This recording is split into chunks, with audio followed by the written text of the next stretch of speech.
Petrol डिझेलची साठेबाजी करणाऱ्यांवर मुख्यमंत्री देवेंद्र फडणवीसांनी कारवाईचा इशारा दिलाय।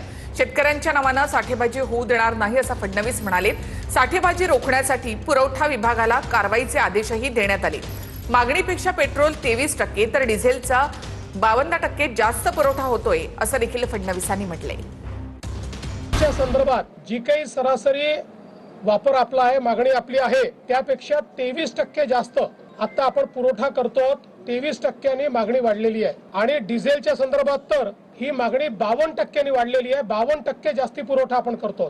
म्हणजे सरासरी मागील वर्षी किंवा याही वर्षी प्रतिदिनाचा जो पुरवठा या काळातला, त्या पुरवठ्यापेक्षा 52% जास्त डिझेल हे आता पेट्रोल पंपाच्या माध्यमातून आपण पुरवतो। कुठेतरी याच्यात साठेबाजी होते आहे असे निदर्शनास येत आहे। त्या संदर्भात पुरवठा विभाग आणि गृह विभाग हे जॉईंटली आता कारवाई करतील।